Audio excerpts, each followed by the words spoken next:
Second Cup is brought to you by Roswell Park Comprehensive Care Center. John. Hi, everyone. Good morning. Yeah, okay. Hello. It's so funny. I wasn't showing Katie anything like really interesting. I was just showing her the shot that I got yesterday. You never do. I was out in Niagara Falls because I'm doing a follow-up story to that, my Goodyear stories, and I just saw this very like, I don't want to call it poetic, but it was very like, what's the word I'm looking for? It was almost like an oxymoron. Like, what is it? What would you call that though? Yeah, I think so. If you're saying Like a mom and son, like a family, walking in front of this awful. Well, I shouldn't call it awful. That would, the air pollution essentially coming from this plant.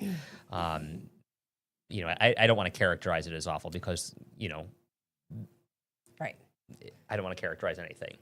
But I just thought it was very interesting. Hi, Mom. Good morning. I'll text you back as soon as I'm done with Second Cup. Text her right now. Don't let her hang. Don't let her wait. It wasn't a big deal. Hi, everybody. Hi, glad you're with us. Okay. First off, I do just want to ask this before we dig into all our conversations. If anybody's been seeing a lot of mosquitoes this year, have you noticed that it's like that bad? It's buggy. It's definitely been buggy. So I guess again, like I just haven't been out a ton. I don't get out much, but I love having this microphone here for my funny little quips.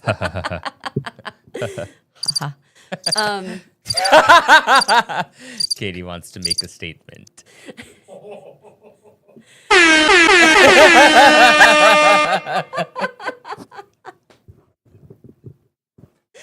It reminds me, I don't know, you guys, did you watch Parks and Rec? They have two radio DJs, and they have a guy who always does that, and he's like the most flat effing face, and he's pushing all those buttons. That's John these days. Oh, so funny. Anyhow, I don't get out much, so what I was asking was if other people have noticed the mosquitoes. What we've noticed is the sandflies. Yeah. There's a lot of them. There are a lot of sandflies. There are, frankly, a lot of mosquitoes, too, this season. John, And have you been out? Have you noticed them? Walking in is the most disgusting. walking into the building here? Oh, I know. Yeah. There are bugs. From what I like. Interesting. The bugs on the building, because, it's overnight. Yeah. We're a couple blocks from the water. And we've got like a couple lights up on our building, so they're Right. like, ooh. Why are flies attracted to the light? Moth to a flame. I don't know. Literally, why? I don't know. We just know the phrase. Somebody else was mentioning, big flies. We've had a couple of those in here too. The sandflies were not as bad in the city in Tonawanda, Mark says, this year, but I will tell you that toward the beginning of the summer, we went to River Grill. And what we noticed is that they start in the Tonawandas and then migrate south. We did go for a walk in Niawanda Park at one point, and my Yeah. husband was like, no. Well, and then they like stick to your windshield, the little green pods. We were over near like Old Man River and Yeah. Mississippi muds, and Paul was just like, it's just not there, but across the way. You know yeah. what I'm saying? He's like, it's just so buggy over By here. the big chair. Yeah, kind of. When we went all the way down. Yeah. Peter says the bike trail behind Tops on Niagara Street in Tonawanda and the sandflies are yuck. Your mom, I have 6 mosquito bites on my one arm from sitting out the other night. So they have a pond Oh, well, see, in their that's it. backyard. You know what I mean? So Standing water. yeah, that's what they say. The guy that we talked to, the mosquito expert, was saying in a thing this big, he was saying like the top of a bottle, that 400 to 500 mosquitoes could breed. Show what this looks like. I mean, everybody knows what that looks like. The top of a little bottle could Crazy. breed in that much if it's stagnant and just sitting there. 400 mosquitoes. Think about that. It's disgusting. Okay, so if you've noticed that there are more mosquitoes out there, you're absolutely right. And it's all because of the standing water that we had. And two, all of the rain that we've had. It was a wet spring, and then we've just had recent rain that kind of still stands. Paul is noticing those shiny beetles. Are they the Japanese beetles? You know, the ones that they put out those like yellow. Oh, yeah, the wings. No, well, the bags that they put out for them. You have ever seen the oh. bag hanging on a stake? And it's for those beetles. We used to have those. I think I'm gonna guess that's what they are. Interesting. Yeah, and they they have no self-awareness. They will like be boom and like hit you right in the face while you're So gross. Yeah, it's pretty disgusting. My mom gets eaten up alive. She's right. Mary says flies are attracted to light because it helps them orient themselves and find food or mates. Another reason is that light makes it easier for them to see their surroundings and find places to land. Oh, all right. Kathy says there are always going to be sandflies by the water no matter where you go. Peter says I tell mosquitoes that I'm not. Oh, you can do a buffet. Look at what Kelsey, because she's got little kids. Every single bug bite deserves a Band-Aid in this house. You can hear them, Mom, a bug bite. Well, okay, can we talk Band-Aid on about it. that? If you scratch them and they start, oh my God, how do you not scratch a bug bite? So do you know what someone told me forever ago? And I don't know. A little X in You it? put an X in it with your Yeah. finger. I think maybe it just distracts you from like itching it for a little bit. Yeah. I mean, it kind of like dulls the pain a little bit. Yeah, it like hurts while you do it, and then Yeah. afterwards you're like, eh. Ooh, that feels so much better. Mm-hmm. Carol, good morning. Thank you so much. Oh my gosh. It's true. Once you're in Buffalo, once you're outside of Buffalo, you don't find any of like that Buffalo flavor anywhere. It's so hard to replicate what we have here. But I appreciate that. Share it around with your friends and family. It's one of my favorite places in all of Western New York. For sure. Okay, so Peter's saying if you've got a pond, frogs and fish movement helps with the ponds.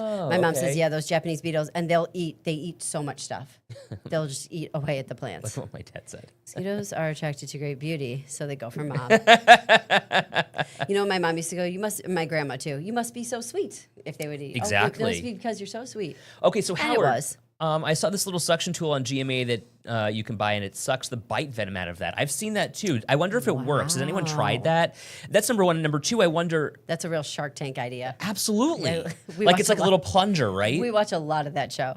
I don't know if it's from there, but I also wonder if there's anything that you use that. keeps them away. Yeah, like we use those candles, those citronella candles, Citronella. but they don't really work, I don't think. I don't dislike the smell of citronella. I don't either. I like it, especially in the Makes summer. you think of summer, yeah.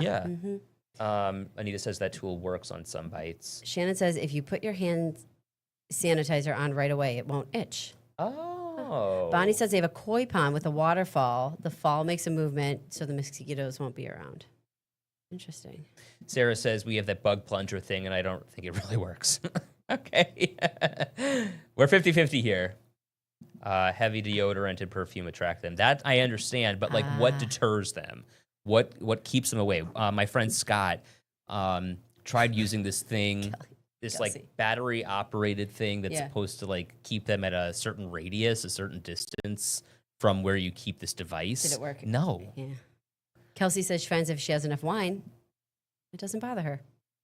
Or There you perhaps go. the alcohol helps. Um, Have you ever seen the bug zapper thing that's like a tennis racket? yes, my mom had one. We had one too. Does it work? Yeah. Do you hear him screaming? Oh, I don't know. I think it's a pretty quick death. But like, it was at my parents' house, and there were a lot of like bees, and like the bad kind. Oh, yeah, not, yeah. not a honeybee. I'm not killing a honeybee. But like, they get the yellow jackets. They get nasty. Like if you bring out food, especially late in the summer, So We have one of those like purple lights in the newsroom downstairs. I don't think that works either. oh yeah, that's supposed to. That was for fruit flies, right? I don't know. I thought it was. You're still kicking. Okay. My little fruit fly.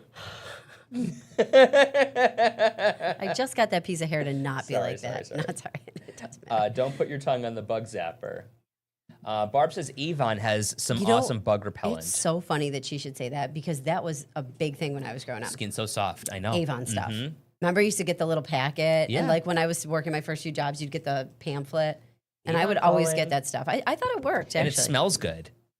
It does smell good. Yeah. Not like some of that other bug spray that feels gross. Yeah.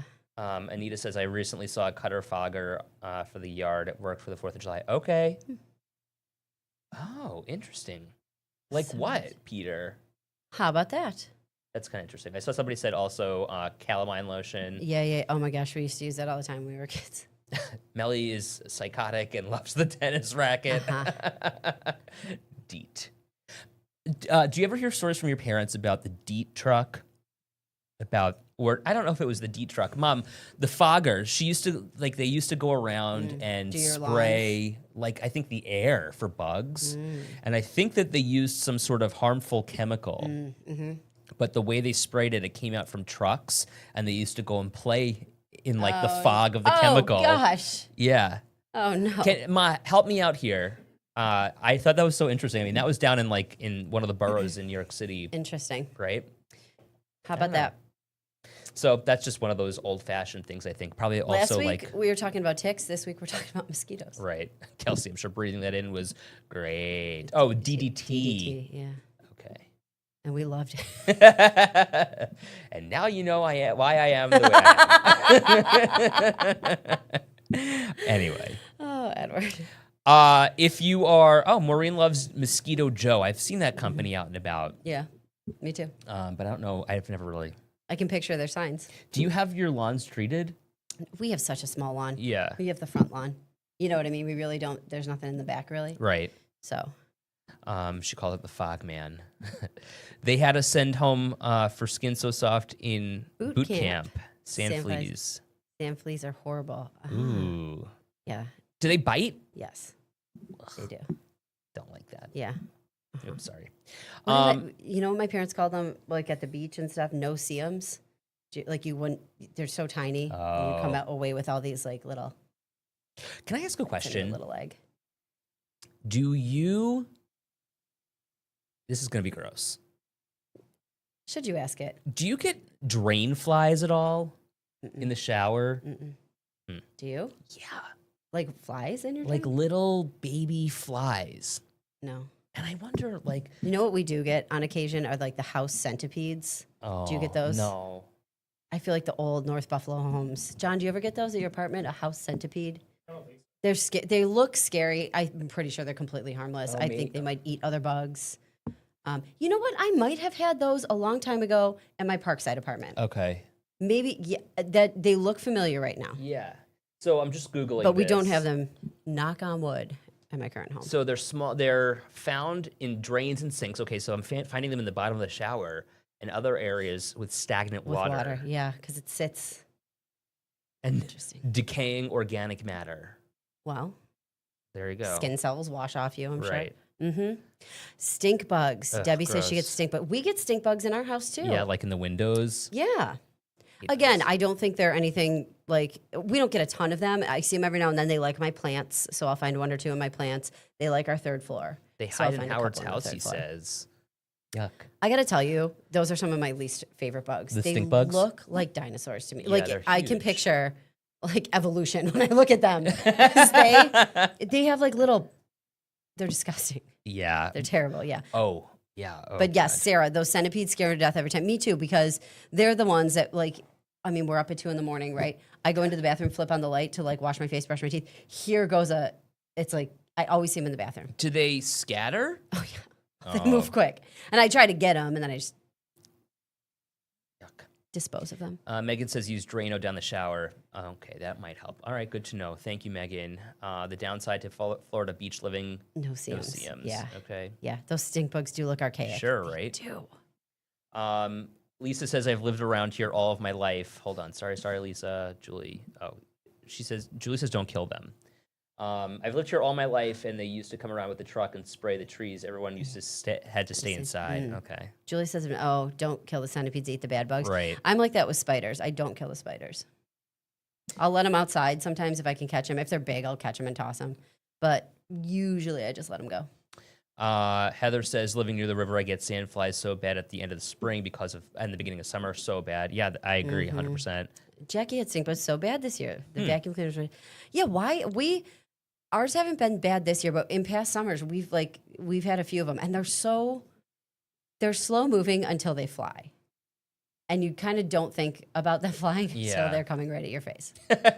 I just really don't like them. I toss them out the window now. We have one window that doesn't have a screen because it used to have an air conditioner in it, and then we didn't replace the screen, which I actually don't hate because I take Bandit's blankets, I shake them out that window. Oh, okay, there we I know. go. I take, like anything he lays on, shake it out the window, and I toss the bugs out there too. Okay, Wendy, I'm going to take this. Use baking soda. Fill the drain, then use baking soda. It makes them like a volcano. It cleans the drain. Gets bad water out of the drain. Okay. All right. With no damage to your pipes, I'm guessing? Love that. My chemistry teacher, Miss McCain, I forget what her first name was, but she was awesome. She was super cool. Let's call her Jane because Jane McCain. Jane McCain. McCain or McCann? I think it might have been McCann. Jan McCann. Jan McCann. She used to say that baking soda worked for everything. It was her favorite chemical. I had a hutch that when I first got it had been my friend's grandma's, and then it was in their garage for a long time, and it had just kind of a little bit of a musty smell, like nothing bad, just a little musty. And so I put a thing of baking soda in there. Cleared it right up. Cleared it right up. So interesting. Why? And she said baking soda is the remedy for everything. Same thing with my old fridge. When I first moved into my one apartment, it had like a smell, stench. like a lingering smell. Put a little thing of baking soda in there. Fine until I accidentally knocked it over. That was everywhere, but still Clean fine. it up. Yeah. This is kind of an interesting story, and I'd love to get your take on this. The diocese lawsuits that are still out there are causing some controversy now within certain parishes around town. With a lot of parishes. Well, and there's one in particular in Orchard Park where the parish could be on the hook for like $700,000. yeah, hundreds of thousands of dollars here. They want 80% of their unrestricted fund to go to these sex abuse survivors. And look, the church has to pay for it somehow, but is it on the backs of parishioners? So here's the thing that I think is really frustrating for people. When you give to your church, you want your money to stay at your church. Does it always? I'm sure it doesn't. I do know that we got a letter that said money that we would donate, if we were donating to our church, like would go to the church. What church is that? St. Mark's. Okay. We got that letter. I gotta find. I think I kept it, and it wouldn't go toward this stuff. And then now you see this. So I just feel like there's a lot of uncertainty there, because I feel like that.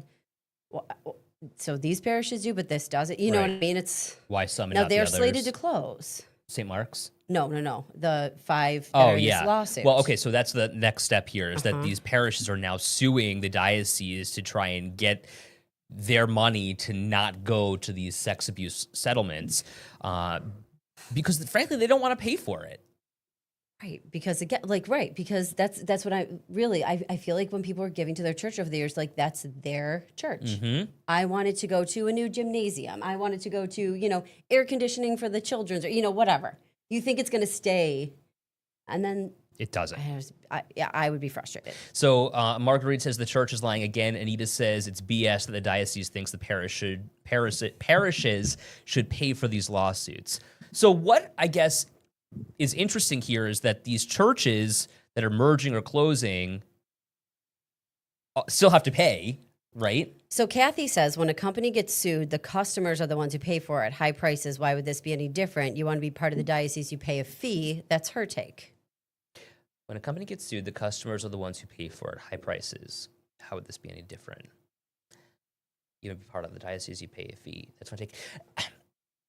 So I guess that maybe the difference, I totally get your take, Kathy. I guess maybe the difference in my eyes is a company gets sued and we see that was a wrongdoing, boom. We know the diocese hid all of this for so long. And we know that, we did that investigation. So is there a difference there if the company is hiding it and now it's become this huge thing? Well, here's my other question. So, to that point, a private company gets sued, the prices go up. That, obviously we know how business works. It gets passed down to the consumer. The city of Buffalo gets sued all the time. The city of Buffalo always settles with the people. Well, I don't want to say always, but generally settles with the people to avoid court and settles for sometimes millions of dollars, which is taxpayer dollars being used. Is there a difference between a company passing that cost along to the consumer, the city passing that cost along to the taxpayers, versus the church doing it? Like, we're talking about faith, something that you are drawn to because there is a higher calling. Is it preying, P-R-E-Y-I-N-G, on your beliefs? Is it as opposed to your privilege of living here? Yeah, I don't know. Do you know what I'm trying to say? I do. I also think, I guess, and you could give examples of things being covered up in other areas, right? But like we learned how badly this was covered up, and it's the exact opposite of what the church preaches. Well, and that's kind of my point. So point. there's the frustration, and then people are like, I don't want to pay for that. That's the opposite of what I've been giving to. Right. I don't know. Kathy says no difference, just the structure. Mm. Your mom makes a great point. Many of the guilty priests are dead. Mm-hmm. And Mary says it's one of the reasons why I moved out of the Catholic religion. I mean, like, they're taking your money, they're passing that bucket around, right? What do they call it when they come around with the little, with the long collections? stick? Yeah. Uh-huh. The long stick. Do you feel like you have to give? Can I ask that question? Is that rude? I think so. I think when I was growing up, yeah, you Sorry. felt like you had to, like, I don't know. You always, but when I was growing up, it was people would put, the envelopes in the bucket or cash in the bucket or whatever, the basket. Now, I think so many people do it on their cards. Like, so if you're not, some people put you used to get envelopes still in the Right. mail, and so some people would just throw in the empty envelope just to be like have something to do, but they pay for it on their credit card, like it auto pays. Okay. I don't know. It depends on the person. And then sometimes they do the second collection for like whatever, I mean, here's why I'm asking, because I mean, Jordan Brook and Kay. like, they don't do that. They didn't do that in Temple. Like, there were other fund drives and there were other fundraisers, but we never had a moment in the service where you were like,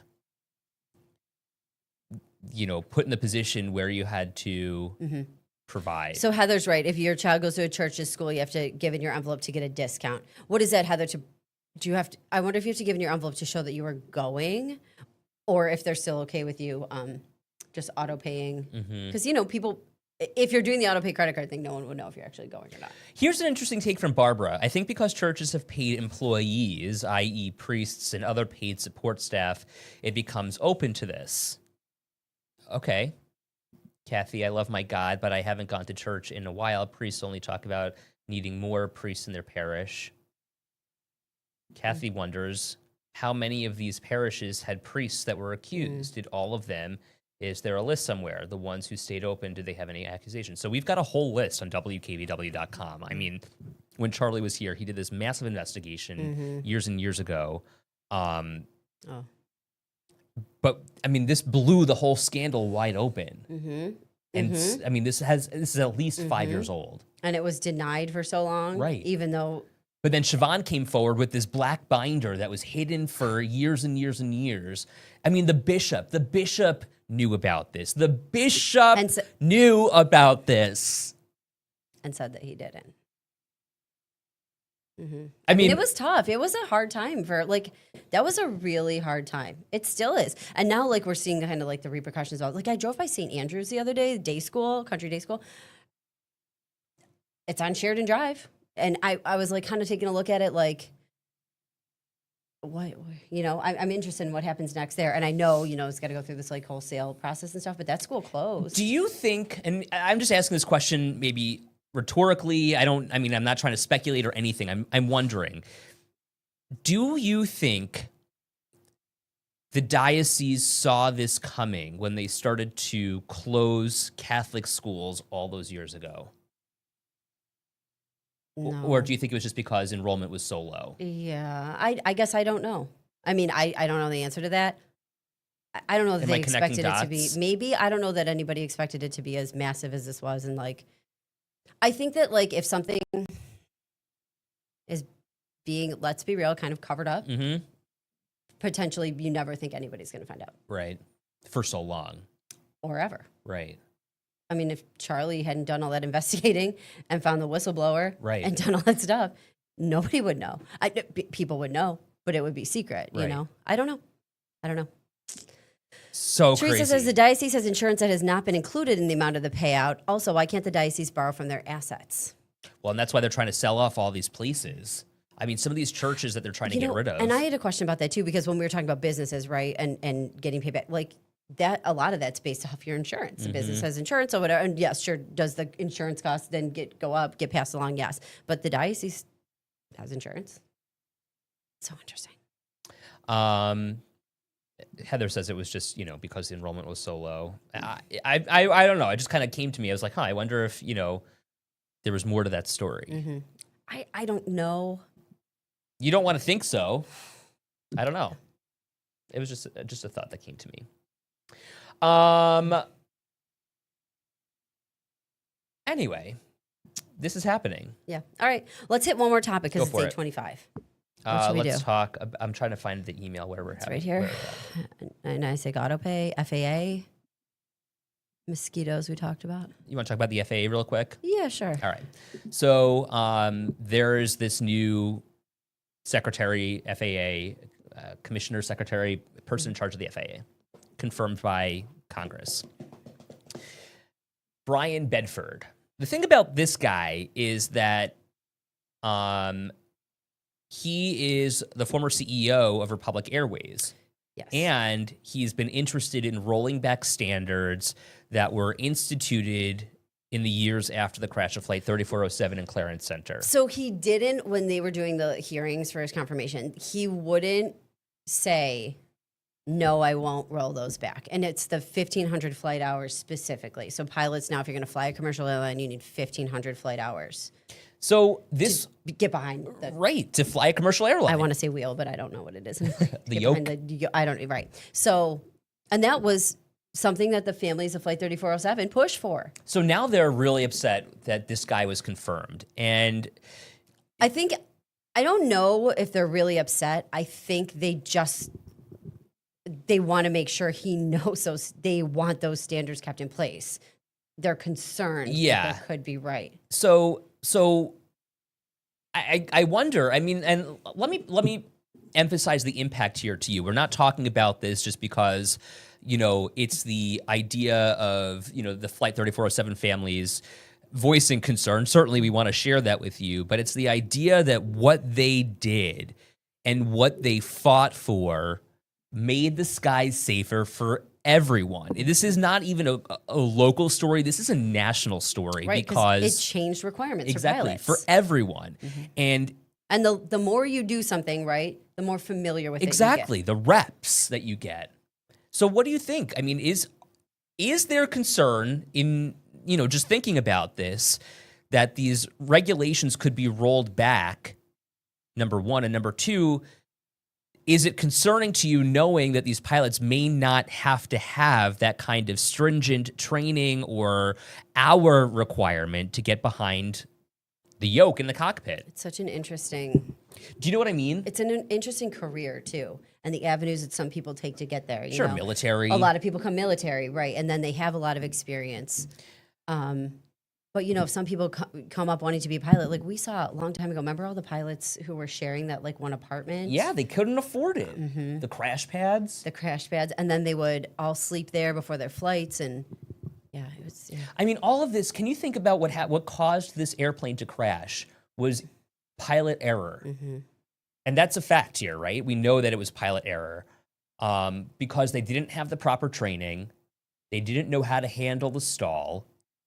And these families lost their loved ones, but then they took their loved ones and didn't want their lives to be for naught, right? I want to pull up what Barbara says really quick. She says, after a 40-plus year career in aviation, I'll be watching closely. Rolling back regulations is extremely dangerous, in her honest opinion. She'll be watching and speaking up. Great, Barbara. Barbara, what did you do? Yeah, Right. out of curiosity. That's I know, and interesting. you know what? That was such a huge point that these families made. Right. Do you know what I mean? That was like a huge push. And then when it got passed, they felt like they had been over this hurdle. Well, and then consider regional airlines, you know, so Republic Airways is a regional airline, and, you know, they operate under the banner of certain other airlines. And that was something else, right, that the families fought for? Right. But what they didn't have the same standards as these commercial airline pilots. So remember, these people, these family members who passed away, booked a continental flight, but it was operated by Colgan Air. That was the regional. So like that's another thing. Do you remember when that happened, that when you bought a plane ticket, now it had to show you it was a regional airline that was operating it? Operated by Republic Airways, operated by Colgan Air, which no longer exists. Yeah. Yeah, Julie says they worked really hard for those laws. Linda says, I'm glad we don't fly. I get nervous for family and friends that do fly. But see, flying is still safe. It is. It's still the safest form of transportation, right? Because, and it's crazy because when you think about the car crashes that we see on a day-to-day basis, I mean, you could drive every day and pass a car crash, right? If you drove in a really heavily trafficked area, and then think about that all across the country, all across the world.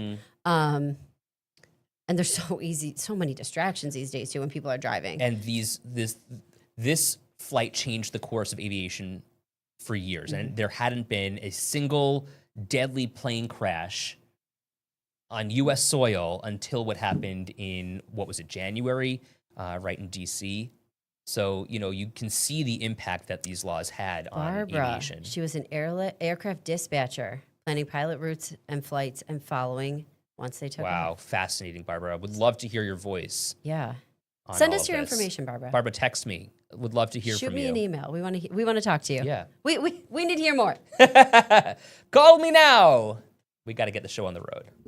Bye, Barbara. Bye, everybody. Bye.